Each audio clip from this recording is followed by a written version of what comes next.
जब श्री रामानुजाचार्य जी प्रकट हो गए और श्री रामानुजाचार्य जी के मन में भाव आया कि अरे श्री रंगम में श्री यामुनाचार्य जी हैं, मुझे उनसे गुरु दीक्षा लेनी है, मुझे उनसे पंच संस्कार लेने हैं। तो ठाकुर जी ने मन में विचार किया कि भाई अगर ये दोनों मिल गए तो संसार पृथ्वी पर कोई भी व्यक्ति पुनर्जन्म लेगा ही नहीं। ये दोनों मिलकर के ऐसी भक्ति की बाढ़ ला देंगे, सुनामी ला देंगे पृथ्वी पर कि वे पृथ्वी से सब कल्याण करके वैकुंठ आ जाएंगे। पृथ्वी सबरी वैकुंठ में आ जाएगी, पृथ्वी पर कोई जन्म ही नहीं लेगा। पुनर्जन्म क्यों होता है? पाप के कारण होता है। पुनर्जन्म क्यों होता है? पूर्व साधन रह जाते हैं, उनके कारण होता है। पुनर्जन्म क्यों होता है? पूर्व के कृत्य रह जाते हैं, अवशेष रह जाते हैं, उनकी वजह से होता है। ठाकुर जी ने मन में विचार किया, एक तो यामुनाचार्य और दूसरे रामानुजाचार्य, अगर ये दोनों मिल गए तो ये ऐसी भक्ति का प्रभाव डालेंगे कि पृथ्वी पर केवल घास फूस पेड़ पौधा पहाड़ रह जाएंगे, मानव तो आएंगे ही नहीं, पुनर्जन्म होगा ही नहीं फिर किसी का। तो पृथ्वी रूपी फुलवाड़ी का क्या होगा? इसलिए ठाकुर जी को कई लोग मुझसे इंटरव्यू में पूछ लेते हैं, महाराज जी आपको नहीं लगता युवाओं को समझने? मैंने कि जितने समझ लें ठीक है, जितने नहीं समझ ले कछु पृथ्वी के लेंगे तो छोड़ो, आंग दो बार बार। ठाकुर जी को चिंता हो गई।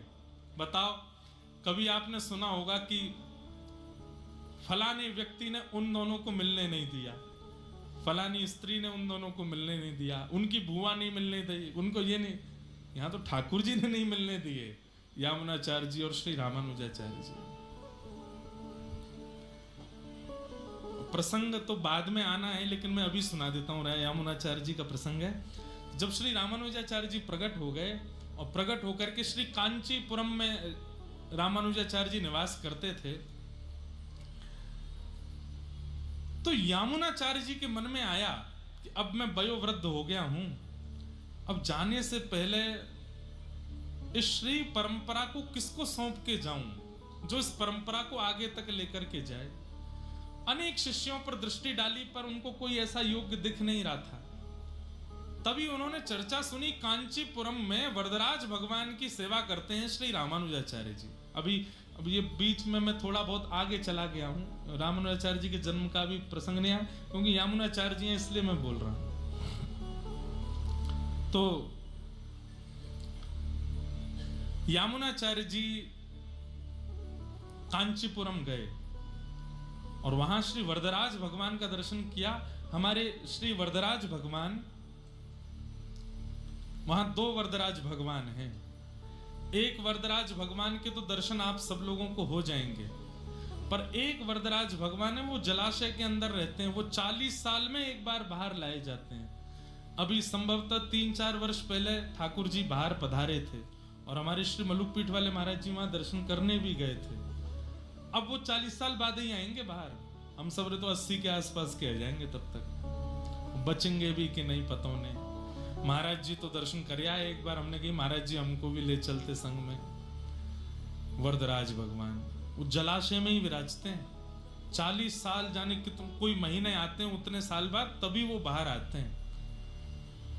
तो उनकी सेवा में श्री रामानुजाचार्य जी थे। तो वहां कांचीपुरम में यामुनाचार्य जी दर्शन करने गए। तो जब रामानुजाचार्य जी को उन्होंने देखा, रामानुजाचार्य जी कौन है? शेषावतार, शेषनाग के अवतार। साक्षात शेषनाग त्रेता में लक्ष्मण बन करके आए, द्वापर में बलराम बन करके आए और श्री कलिकाल में रामानुजाचार्य बन करके आए। रूप देख करके ही पता चल जाता है कि गुण कैसे हैं। उनको कांचीपुर स्वामी जी महाराज ने सेवा दी थी कि आप पास के सरोवर में से जल ला करके श्री ठाकुर जी को पधराओ।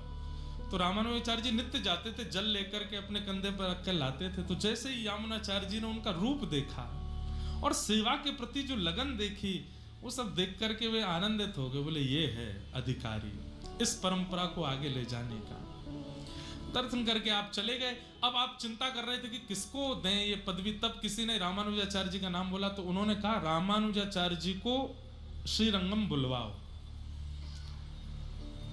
और ये आज्ञा देकर के वो मंदिर के अंदर आए तो श्री रंगनाथ भगवान ठाड़े हो गए और बैठ करके बोले, यामुनाचार्य जी मुझे आपकी बहुत याद आ रही है। ठाकुर जी यामुनाचार्य, अरे जय जय, मैं सामने ही तो खड़ा हूं, यहाँ नहीं, अब तुम हमारे वैकुंठ में आ जाओ। क्योंकि वो चाह रहे हैं कि ये दोनों मिले नहीं, मिलेंगे तो पृथ्वी का उद्धार कर देंगे, तो पृथ्वी को वैकुंठ भेज देंगे पूरी को। सब लोगों को तो मंत्र दीक्षा देकर के कल्याण कर ही देंगे, ये पृथ्वी को भी मंत्र दीक्षा दे देंगे, पृथ्वी भी वैकुंठ आ जाएगी। तो यामुनाचार्य जी से बोले, अब आप मेरे वैकुंठ आ जाओ, मुझे आपकी बहुत हाथ पकड़ लिए। और ठाकुर जी मनावे में तो आगे हैं ही हैं, आप मेरे नहीं हो, मेरी बात नहीं मानोगे। यामुनाचार्य जी बोले, इतने सारे शिष्य हैं और अभी तक हमने आगे का किसको पदवी देनी वो चयन भी नहीं, इनमें से किसी को चुन के बैठा दो ना। यामुनाचार्य जी, ऐसे नहीं, आपने हमको पृथ्वी पर भेजा है मानव कल्याण जीव उद्धार के लिए, चुन करके विशिष्ट किसी व्यक्ति को बैठा के आएंगे। ठाकुर जी बोले, अब देखो हम तुमसे निवेदन कर रहे हैं, तुम आ जाओ हमारे पास। तो यामुनाचार्य जी बोले, एक काम कीजिए, 8 दिन की समय दे दीजिए मुझे। 8 दिन क्यों? बोले वो आचार्य हैं, वो सब जान गए, बोले ठाकुर जी चाह नहीं रहे कि मैं और रामानुजाचार्य मिलें। तो 8 दिन का समय क्यों मांगा? बोले जिसको मैंने आज्ञा दे करके भेजा वो 4 दिन में पहुंचेगा कांचीपुरम, और वहां से रामानुजाचार्य जी को लेकर के आएगा। 4 दिन जाने के, 4 दिन आने के। 8वें दिन रामानुजाचार्य जी जैसे यहाँ आएंगे, उनको मंत्र दीक्षा पंच संस्कार करके उनको अपना शिष्य बना करके तुरंत वैकुंठ चला जाऊंगा। इसलिए 8 दिन की मोहलत मांगी। ठाकुर जी 8 दिन दे दो। ठाकुर जी बोले ठीक है, 8 दिन दे दिए। अब यामुनाचार्य जी बाहर गए, ठाकुर जी जैसे ही पौड़े, ठाकुर जी बोले इन्होंने 8 दिन क्यों मांगे? सोचो, आचार्य चरणों की बात पर ठाकुर जी भी सोच रहे, 8 दिन क्यों मांगे? सप्ताह मांग लेते भाई, एक क्रम होता है ना मांगने का, 1 हफ्ता दे दो, सप्ताह मांगना चाहिए थी। 8 दिन की क्या इक्वेशन है? तब विचार करके उन्होंने नेत्र बंद करके ध्यान लगाया, यामुनाचार्य जी के हृदय में क्या चल रहा है तो पता, ओहो 4 दिन में शिष्य पहुंचेगा, रामानुजाचार्य जी को लेके आ जाएगा, ये तुरंत उनको दीक्षा देंगे और दीक्षा देते ही वैकुंठ आएंगे। अब ठाकुर जी दोबारा तो बुला नहीं सकते यामुनाचार्य जी को, नहीं तो संशय हो जाएगा ठाकुर जी क्यों जिद कर रहे हैं इतने। रामानुजाचार्य जी को जैसे ही पता चला कि श्री यामुनाचार्य जी ने आपको बुलाया है, तुरंत उसी समय चल दिए। बोले मैं तैयार, मैं तो उनको गुरु मानता हूं और मेरी बहुत इच्छा है कि मैं उन्हीं से ही गुरु दीक्षा ग्रहण करूं, वैष्णव दीक्षा पाऊं। रामानुजाचार्य जी आ रहे थे और जैसे ही श्रीरंगम पहुंचे, यामुनाचार्य जी के सन्मुख आने ही वाले थे, उससे पहले ही ठाकुर जी ने यामुनाचार्य जी को भगवत धाम बुला लिया। लेकिन यामुनाचार्य जी इतने विद्वान हैं, वो जब पधारे तो ऐसे पधारे, 3 उंगली बंद करके बैठे, ऐसे उनकी मुद्रा थी। जब उनका शब्द देखा, रामानुजाचार्य जी बहुत रोए, चरण पकड़ पकड़ के खूब व्याकुल हुए, मूर्छित हो गए, मूर्छा टूटी। उन्होंने कहा दर्शन तो कर लो। बोले मुझे इनसे दीक्षा लेनी थी, ये मेरे आचार्य, मेरे गुरु हैं। बोले अब कोई बात नहीं, अब दर्शन करो। तो आपने सर्वांगीण अंग का दर्शन किया, और जैसे ही आपने 3 मुट्ठी बंद देखी, तब रामानुजाचार्य जी बोले इनको पता था कि ठाकुर जी हम दोनों को मिलने नहीं देंगे, इसलिए कुछ संकेत करके गए हैं। तो रामानुजाचार्य जी ने उसी समय यामुनाचार्य जी के श्री स्वरूप के सामने घोषणा की, अब से मैं नित्य कांचीपुर के स्वामी जी महाराज का सत्संग करूंगा, उनका सत्संग नित्य किया करूंगा। ये बात जैसे बोली तो 1 मुट्ठी की उंगली खुल गई। दूसरी बात आपने कही कि अद्वैत वेदांत के प्रकांड पंडित श्री यादव प्रकाश जी, उनसे मैं भाव श्रवण करूंगा। इतने में ही आपकी दूसरी उंगली भी खुल गई। विशिष्टाद्वैत सिद्धांत का प्रतिपालन करते हुए पूरे विश्व में मैं श्री वैष्णव परंपरा को व्यवस्थित करूंगा, ये कहते ही आपकी तीसरी उंगली भी खुल गई। और मानो जैसे मंत्र दीक्षा पंच संस्कार तो नहीं कर पाए, पर अपनी 3 आज्ञाओं की दीक्षा उन्होंने रामानुजाचार्य जी को प्रदान कर दी। ठाकुर जी यूं ही खड़े रह गए, बोले ये कितने अद्भुत हैं कि 9 मिलते हुए भी मिल लिए दोनों। अब रामानुजाचार्य जी बोले कि उतना कल्याण तो नहीं कर पाऊंगा मैं जितना इनके रहते रहते कर पाता, क्योंकि अगर इनके रहते करते तो फिर पृथ्वी में हम लोग तो होते ही नहीं, हमारे पूर्वज ही प्रस्थान कर गए होते, सब विश्राम हो गया होता। लेकिन ठाकुर जी की इच्छा, फिर भी यामुनाचार्य जी जाते जाते 3 आज्ञा दे गए और वो आज्ञा रख करके गए। ये तो बात एक विशिष्ट, पर रामानुजाचार्य जी समझ गए ये कितनी विशिष्ट बात है। ऐसे आचार्य श्री रामानुजाचार्य जी, यामुनाचार्य जी महाराज का भगवत धाम प्रस्थान हो गया। उसके बाद फिर रामानुजाचार्य जी नाराज हो गए रंगनाथ भगवान से और दूर से देख के बोले, आपने मेरे गुरुदेव से मुझे दीक्षा नहीं होनी थी, अब मैं आपके दर्शन करने नहीं आऊंगा।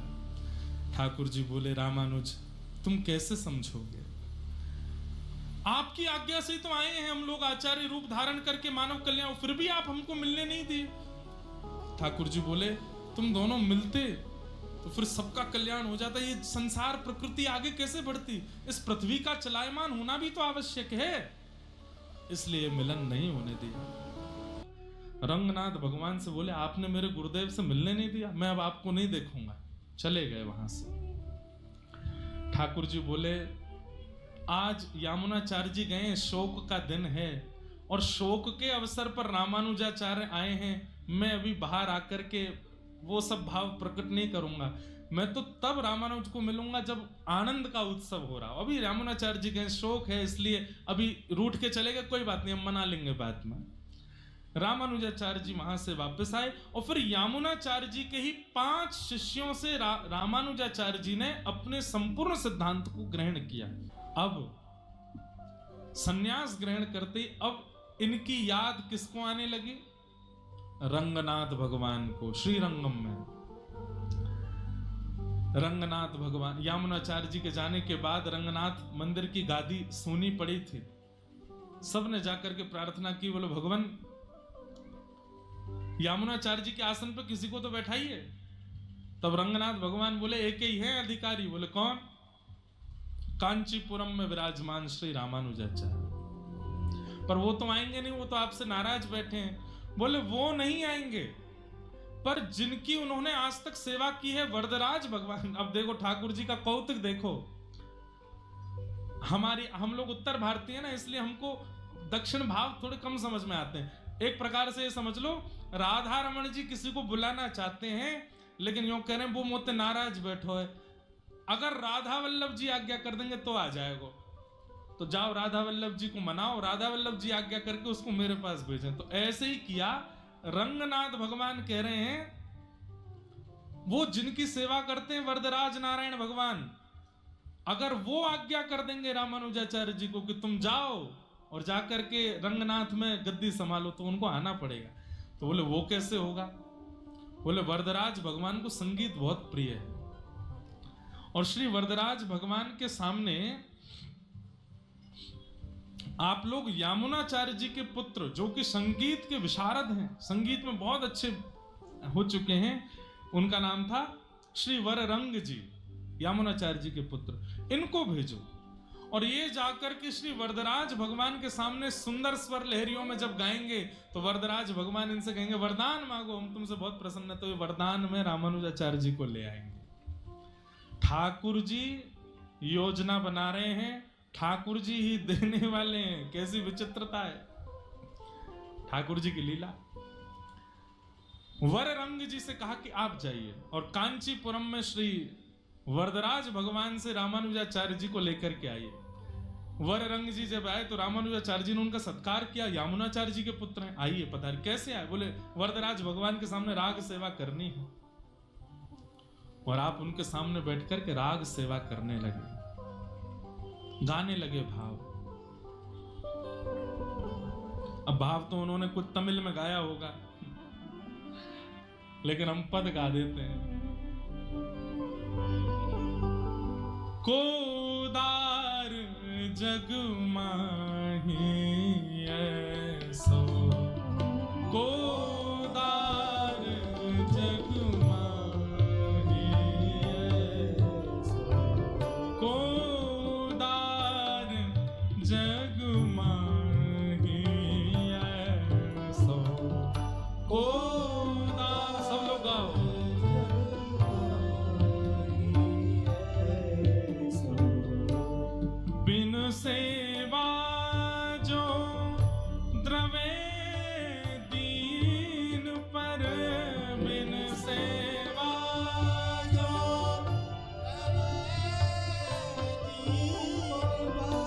बिन सेवा जो द्रवे दीन पर, बिन सेवा जो द्रवे दीन पर, राम सरिस को नाही जग माहि, राम सरिस को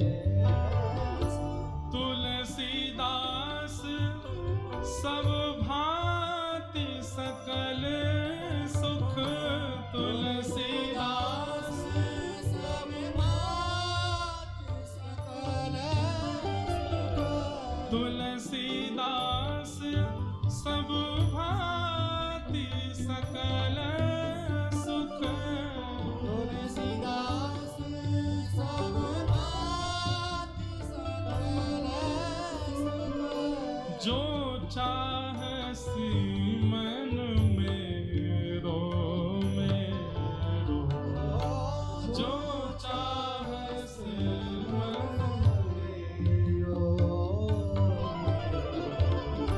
तो भुज राम काम सब पूरन, तो भुज राम काम सब पूरन, करे कृपा निधि तेरो तेरो, करे कृपा निधि तेरो तेरो, एको उदार जग माहि, ऐसो उदार जग माहि। श्री वररंग जी ने ऐसा गायन किया, वरदराज भगवान प्रसन्न हो गए। सब लोग मार्ग दे दो, इधर देखो। वररंग जी ने ऐसा गायन किया, ऐसा गायन किया, श्री वरदराज भगवान जो सामने विराजमान मूर्तिमंत थे प्रकट हो गए प्रत्यक्ष, और प्रकट होकर के श्री वररंग जी को हृदय से लगा करके बोले, वरदान मांगो, क्या चाहिए। हमारे श्री त्रिवेणी घाट वाले पूज्य महाराज जी पधारे हैं। महाराज जी के श्री चरणों में बारंबार वंदन करते हैं, प्रणाम करते हैं।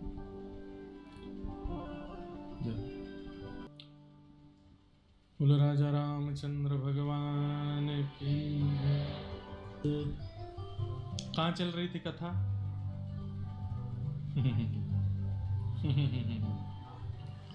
कितने बढ़िया श्रोता हो आप लोग। कहाँ?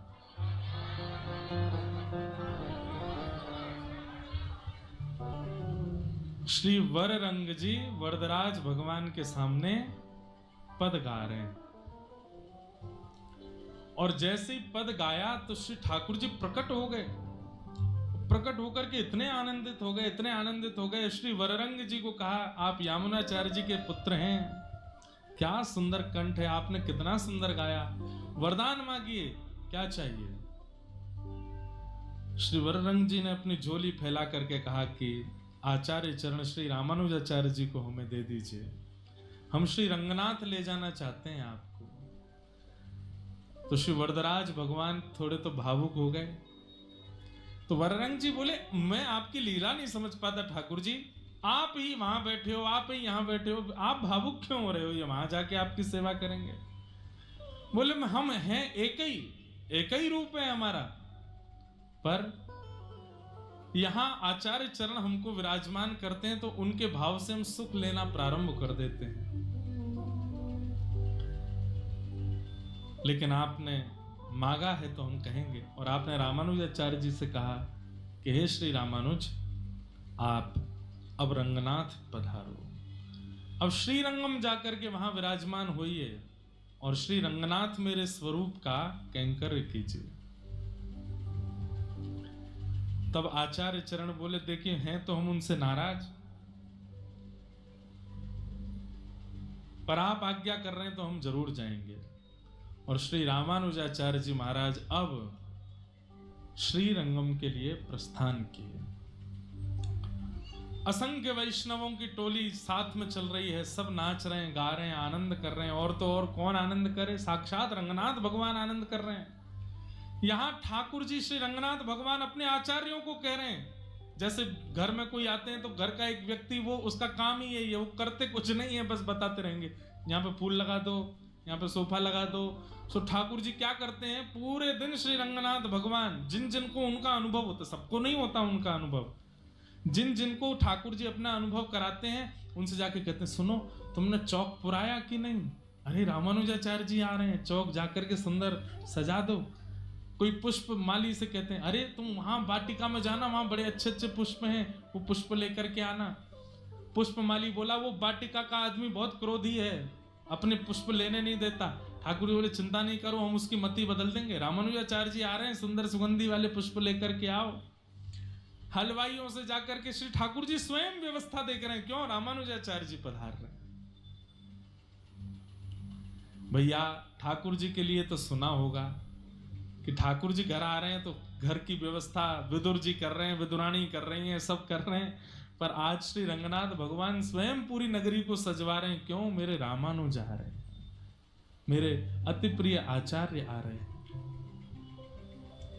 चौक पुराओ माटी रंगाओ, आज मेरे पिया घर। अरे हमारे पिया केवल गोविंद देव जी थोड़ी हैं, गोविंद देव जी के पिया हम भी तो हैं, वो भी तो हमसे प्रेम करते हैं। अरे हम आपसे कितना कहें, आप जितना तरसते हैं ना उनको देखने के लिए, आपसे दुगना तरसते हैं आपको देखने के लिए। वे तो चाहते हैं कि कभी ऐसा अवसर आए कि ये जो दहली है बीच में, इसको लांग के आप भीतर आ जाओ और गोविंद देव जी को अपने हृदय से लगा लो। वो तो बैठे हैं इसके लिए। आज छवि का अनुभव करो, शंख चक्र गदा पद्मधारी साक्षात नारायण, जिनके कारण पूरी पृथ्वी संभली रहती है, वे पूरे रंगनाथ मंदिर में घूम रहे हैं और सबको व्यवस्था बता रहे हैं, क्यों? रामानुजाचार्य जी आ रहे हैं। हेरी सखी मंगल गाओ रे, धरती अंबर सजाओ रे, उतरेगी आज मेरे पीर की सवारी। अरे कोई काजल लाओ रे, मोहे काला टीका लगाओ रे, उनकी छब से देखूं मैं तो प्यारी। लक्ष्मी जीवारो नजर उतारो, आज मेरे पिया घर।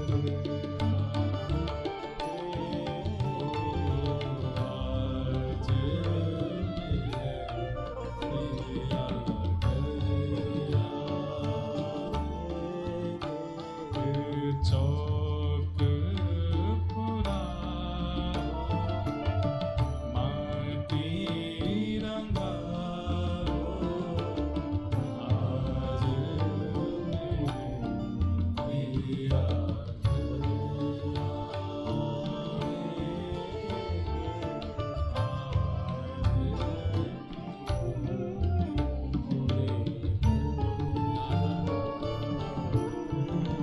रंगों से रंग मिले, नए नए ढंग खिले, खुशी आज द्वार मेरे डाले हैं डेरा। पीहू पीहू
भगवान रंगनाथ भगवान पूरी व्यवस्थाओं में लगे हैं।